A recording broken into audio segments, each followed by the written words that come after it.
Hey guys, welcome back to the channel. My name is Ryan and I'm with Skyline Acres, and as you can tell, I'm back here in my workshop and we are working on the chicken coop build again. So let me show you what we're going to be doing today. We are now ready to install hardware cloth on this chicken coop, and what I'm going to be doing is putting it all along the bottom on that back side I just showed you.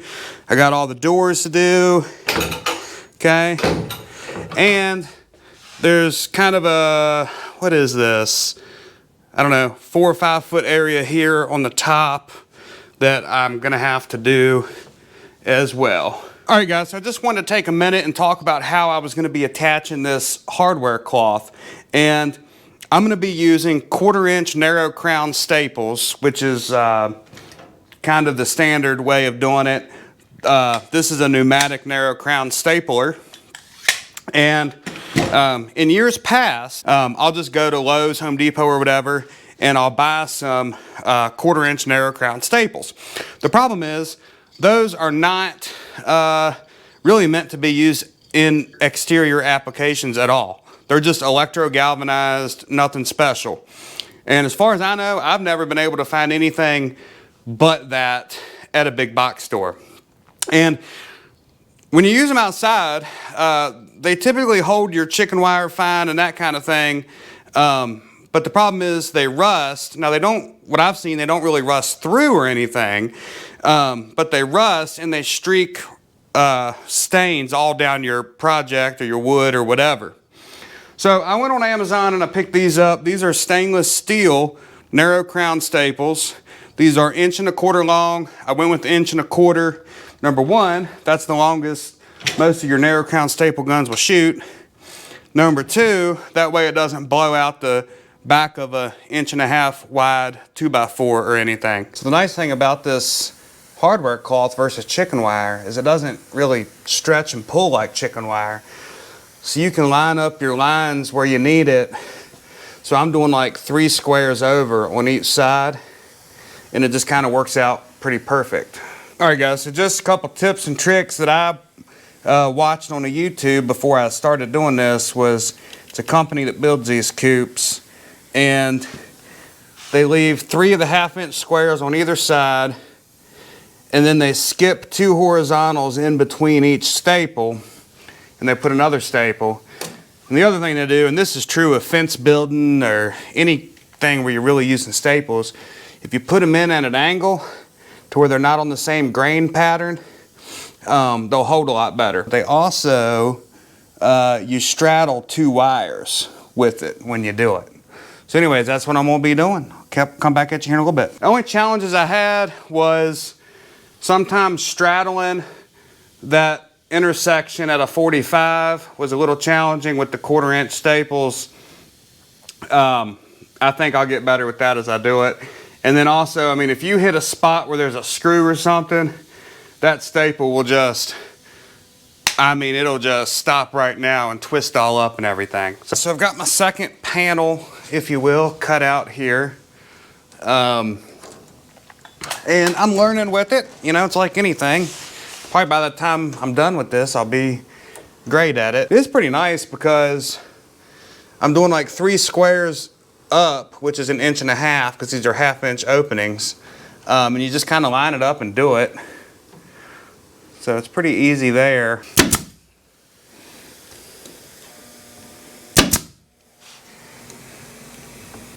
All right guys, I know it sounds kind of stupid because I do all kind of woodworking and stuff, but I think I finally got it down to where I know my crown stapler enough to where I'm getting these 45'd in there on the intersection and I'm not busting up the fencing or anything. So I'm gonna go ahead and continue on and get this door done. So it'd be nice to have 2 people for this, but I don't. But that's okay because it's not all that hard to get everything lined up.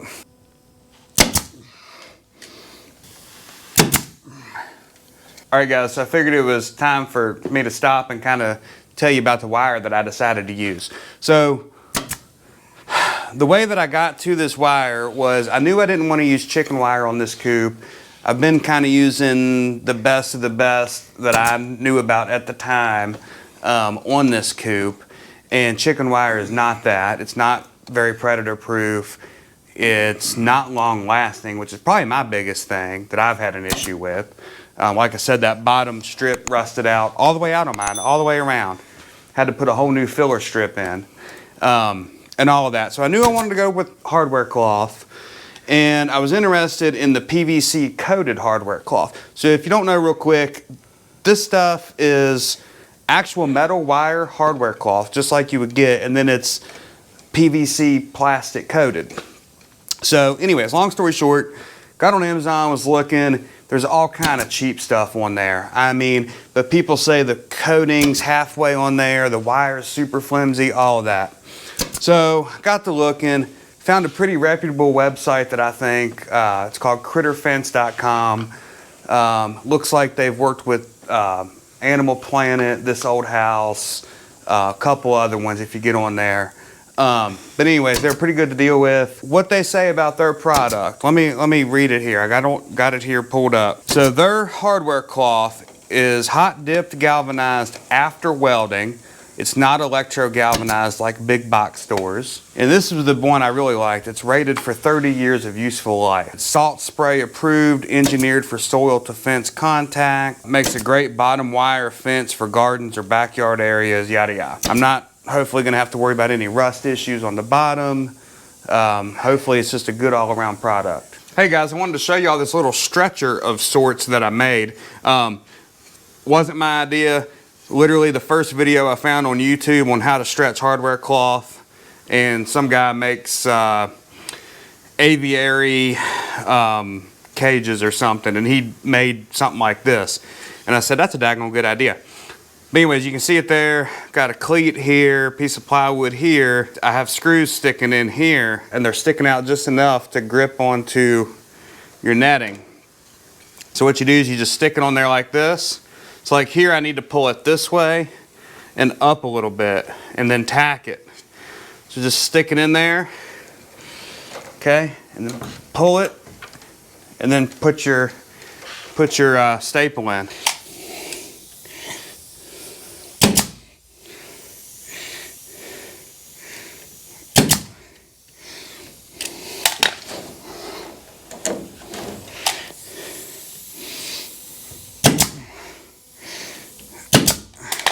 Tell you what guys, I'm really liking this stretcher I made. For the 5 seconds that it took to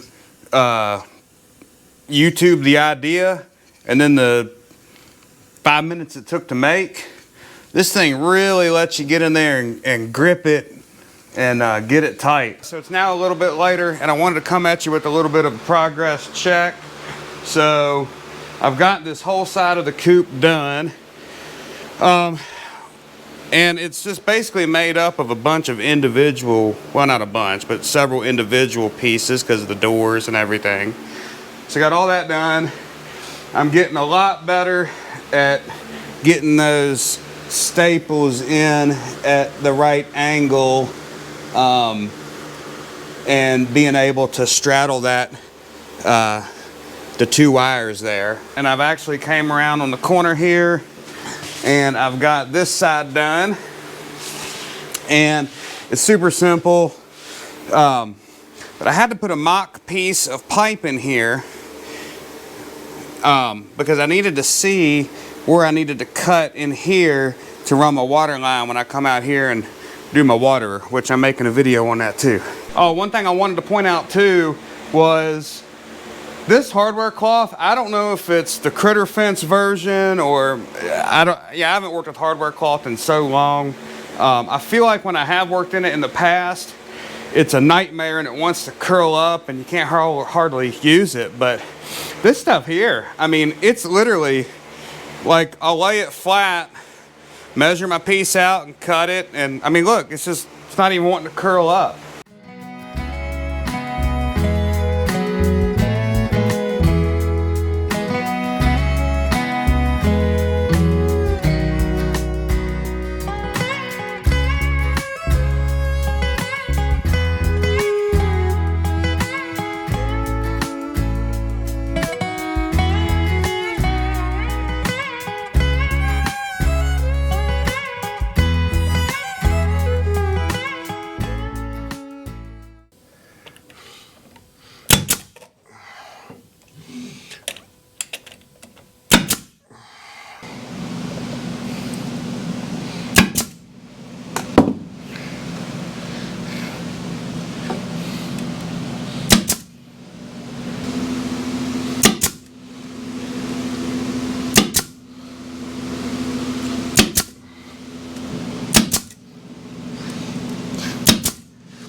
All right, guys. Well, as you can tell, I basically got all the hardware cloth on the coop. So with that said, guys, we are really getting on the downward slope of building this coop. I've got to build the ramp that goes from the bottom here up to the hole up here in the top. And I've got to install the automatic door over there. Once those few items are done, which is not much, we're gonna roll this thing out of the workshop, and I'm gonna go ahead and order my roofing, because believe it or not, I made this thing such tight clearances with the roofing overhang, it won't fit out my garage door. I did that on purpose. But I'll get this rolled out, and we'll attach my roofing, and we will be done, and we're gonna put this thing into use. So anyways, guys, that's gonna do it for this video. I hope you enjoyed it. If you did, go out there and hit that like and subscribe button, and we'll see you again next time on Skyline Acres.